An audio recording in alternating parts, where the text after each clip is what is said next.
What is up, guys? What's up?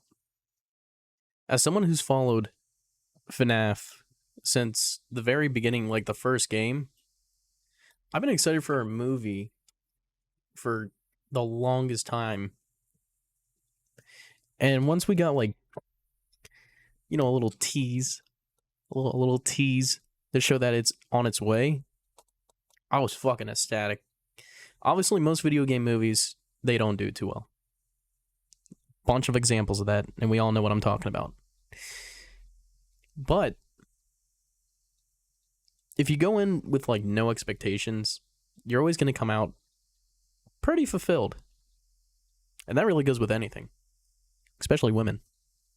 So for my main points on why I think the movie is good, which these are non-spoilers, for one, I think the acting was very decent. I thought Josh Hutcherson and Matthew Lillard did very well with their roles. I'm not going to say what they are because I can't spoil. Except for Josh is obviously Mike. We all know Mike. Matthew's a bit different, but his acting was also really good. I thought the story was really good. It didn't follow the lore, obviously, closely. Or at least too closely. I mean, it had all the basics. Dead kids and animatronics. And stuff that's not spoilers. I don't know. But I also thought the pacing was good. It didn't feel like a really long movie, and it didn't feel really short. If it felt like they had the perfect time. I kind of wish there was more, because I was enjoying it a lot. I thought the movie was just really good. Some people might not like this part, but I personally do. It wasn't that much of a horror, more than a thriller. I think for what it was actually pretty good, though. Another thing people probably don't like is that there were only 4 to 5 jump scares, which I personally don't think is too bad because jump scares usually don't get me anyway, but that's just a personal thing anyway.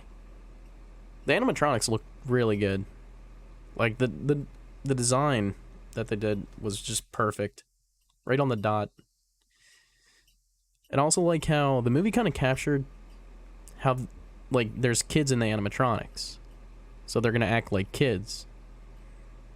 It showed that a lot more than the games could. Obviously the games couldn't show that because it's just how the games are made.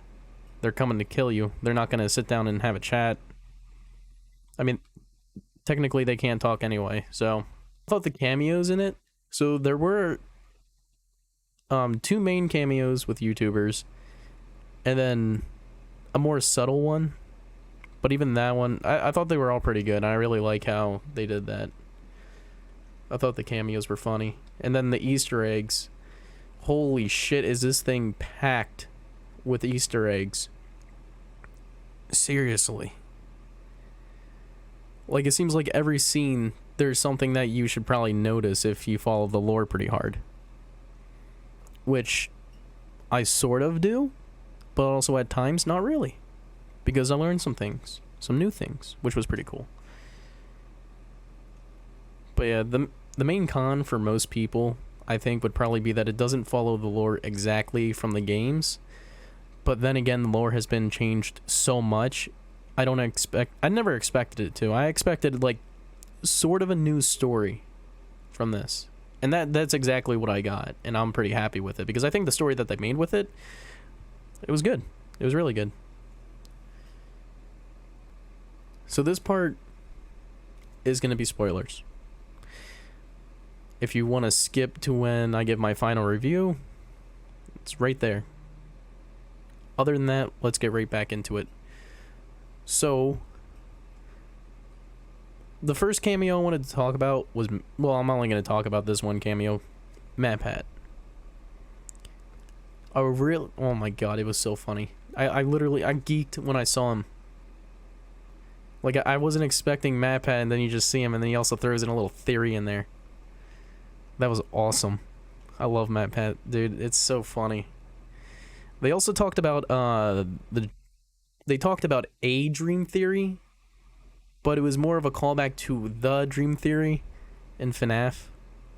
If you don't know what I'm talking about, it's how I think to the fourth game there was a theory that it was all, a kid's dream, and the only real parts were the mini games, which at the time really wasn't a bad theory, but now you can just completely wipe that away. So I thought it was cool that they at least showed that in the movie. Also at the end of the credits, when like the credits start rolling, the first song that plays is Five Nights at Freddy's by The Living Tombstone. When I heard that, I got out of my chair, started walking around. I was like, oh my god, they did it. They put it in. I can't believe that. It was truly amazing hearing that song after the credits roll. I swear to god. One way that they showed the animatronics were more kid-like, I wasn't able to say this because it was more of a spoiler, so I saved it for now, was how they said the animatronics love pictures, and they also had a scene where they built a fort with like the animatronics. I thought it was silly. I thought it was funny. Got a few good laughs out of me. No, I really do like this movie though. I think they did a wonderful job for what they did, and kind of like what they have. They did a really good job. I thought the movie was good. I'm definitely going to be watching it again too. Like, there hasn't been that many movies other than like Guardians of the Galaxy that I would watch twice. Guardians of the Galaxy, the new one, I watched a few times. That movie was really good too. But I'm definitely going to be watching FNAF a few more times. One, to see all the Easter eggs. And two, just like if I missed anything. But here's the cons. The spoiler cons. I don't like... Well, it's not that I don't really like it. I don't really get making Vanessa William Afton's daughter. It's not a huge, horrible change. It does kind of screw up the whole Mike being Afton's kid, and then also, like, But, like, if you completely throw that away, it's pretty good. It's not bad. My main problem is with the ending. And this is a big spoiler. So there is a picture, I think it was shown in the trailers, of, the kids around the bunny. And literally, Afton is able to control the animatronics because of that picture. Which already I didn't really think it made sense. And the way they got the animatronics to stop, like, listening to Afton was little girl Abby draws a new picture, puts it up on the wall, and it's of Afton killing them, and they're all like, hey, now they can see you for who you are. And then obviously Afton gets spring locked and says, I'll always come back. I did like that too. Iconic line. There's a few more like really cool things. Like at the very end, there's a FNAF 2 style voice that says like "Come find me." My personal guess is for Springtrap, because at the end of FNAF 3, Michael is saying that he's gonna go find Springtrap. Pretty much, he's gonna come find him. So that's my guess. I don't know. Other than that, for my rating, I'm going to give it a 9 out of 10. I genuinely enjoyed the movie. Other than, like, the ending being a little iffy with me, I think everything else was just pretty great. I don't mind that they didn't follow the lore too much. Honestly, it's probably for the better, seeing as the games are so damn messy. This was actually more, like, clean. But yeah. I like the movie. I'm gonna watch it again. If you guys enjoy the video, like, sub,